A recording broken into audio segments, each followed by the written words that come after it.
Oi, pessoal. Nós vamos começar a cobrir agora o capítulo 4 sobre Branching Process. Esse é um tema que está muito em voga hoje em dia, porque os processos de branching ou desdobramento capturam, por exemplo, epidemias, né? Então, essas epidemias podem ser epidemias biológicas, podem ser, por exemplo, epidemias de vírus de computadores, podem ser cascatas, por exemplo, de mensagens no Twitter, ou podem ser, por exemplo, epidemias, por exemplo, de difusão de um certo, por exemplo, sobrenome em uma certa população, né?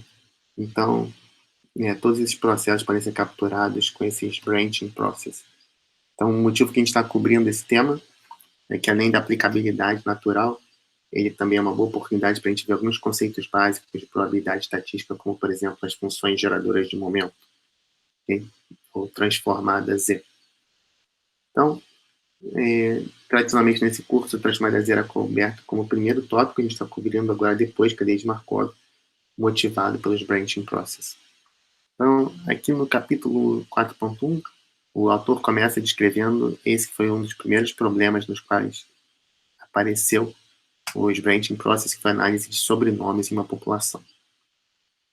Então, se você assumir que a probabilidade de um determinado indivíduo, um determinado homem ter filhos homens, ok?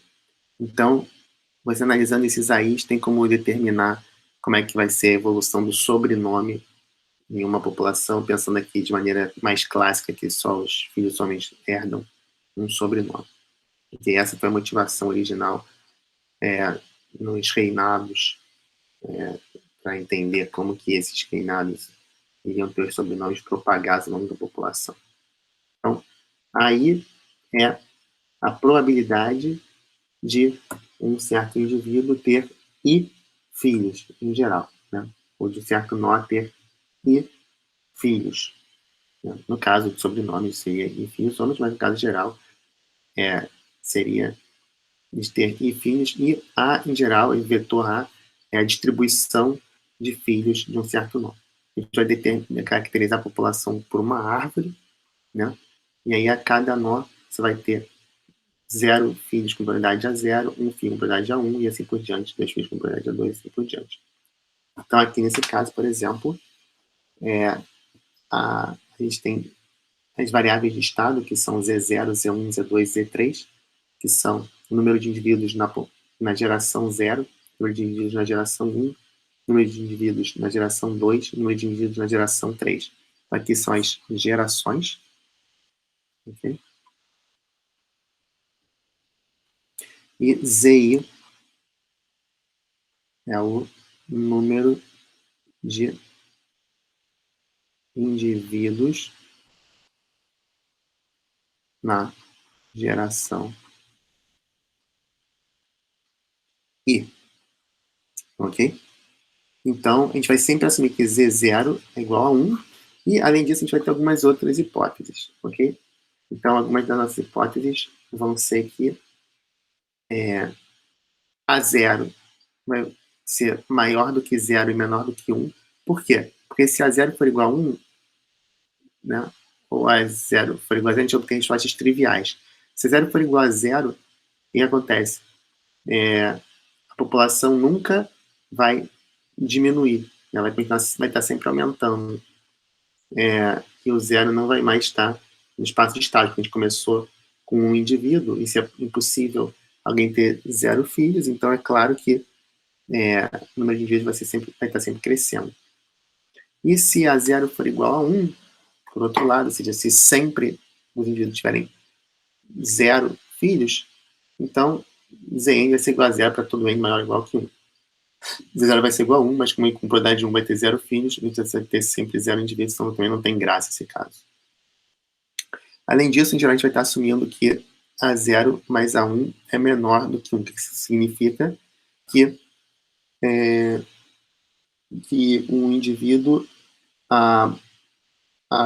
da origem, né, a tem uma probabilidade positiva de dar origem a mais de um filho, ok? Então, a probabilidade de ter 0 ou 1 filho é menor do que 1, ok? E aí a pergunta é, então, qual a probabilidade de extinção? Essa é uma das perguntas chaves, ok? Então, por exemplo, se a gente pensar aqui no Covid, por exemplo, né? Se bem que começou com um indivíduo, né? Qual a chance dessa epidemia se extinguir, né? Qual a probabilidade de se extinguir se cada indivíduo infectar, né? Outros indivíduos de acordo com essa distribuição de probabilidades dada por esse vetor A, né?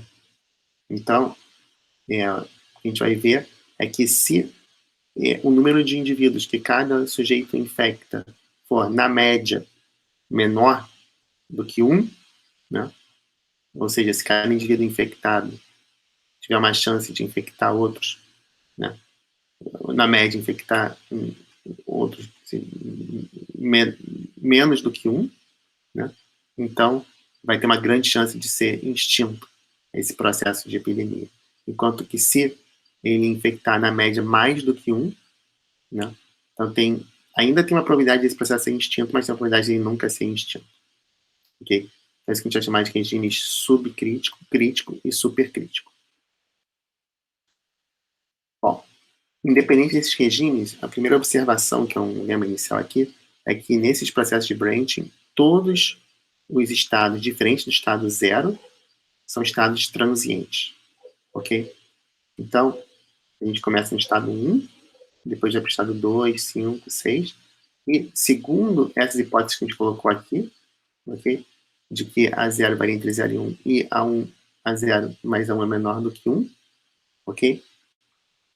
Todos os estados diferentes do estado 0 são transientes. Claro que o estado 0 é o estado absorvente, porque uma vez que o sistema atinge o estado 0, ele fica no estado 0 para sempre, né? E do estado 1,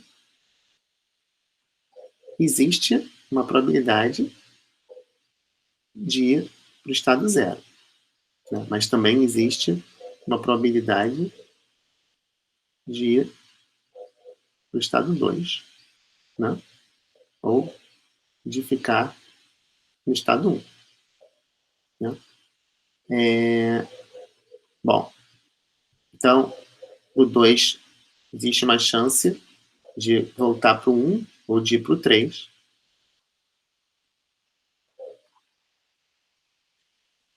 Então, no 2 existe uma chance de você voltar para o 1, ficar no 2, né? Ir para o 3, ou até mesmo ir para o 0. Existe essa chance, né? Se você tiver 2 indivíduos na população e nenhum deles tiver nenhum filho, você vai para o estado 0, né? Existe chance também do estado 2 ir para outros estados mais adiante, né? Diretamente. Né? Que do estado 1 também teria uma chance de a gente imediatamente, não precisa necessariamente só ir para o estado 2, poderia ir para o estado 3 direto, ou até mesmo para outros estados. O que esse lema aqui está dizendo é que todos os estados diferentes do estado 0 são estados transientes. Ou seja, que existe uma probabilidade de a gente bater neles e acabar nunca mais voltando para eles. Né? Essa probabilidade é maior do que 0, a probabilidade de nunca voltar. E como a gente demonstra isso? Né? Então, a demonstração está aqui, a gente vai cobrir no próximo vídeo.